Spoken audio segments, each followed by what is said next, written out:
Adenomyosis and endometriosis in infertility. Endometriosis is the presence of inner lining, that is the endometrium, outside the uterus, maybe in the ovary, in the pelvic cavity, abdominal cavity, or lungs.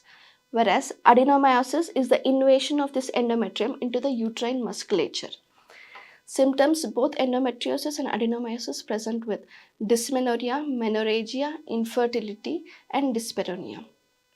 Nearly one-third of women affected with this present with infertility.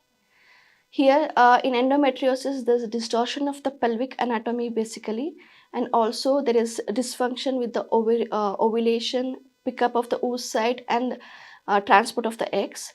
Also, and there is it affects basically the implantation of the embryo.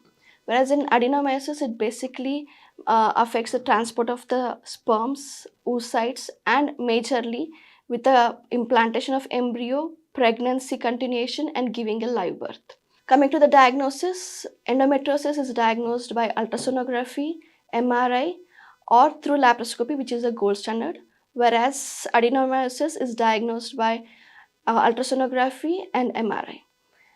Treatment includes the mild to moderate endometriosis. It's basically intrauterine insemination, where the basic treatment fails or the anatomy of the tubes is distorted a lot, or there is associated male factor infertility. We go directly with in vitro fertilization. And before the embryo transfer, we also advise to go for laparoscopic surgical removal of the endometriosis and GnRH analog therapy before the embryo transfer. And in adenomyosis, here again, severe cases, we go directly for IVF treatment, and before doing the procedure, we can go for adenomyomectomy through laparoscopy, or also pre-treatment with GnRH analog.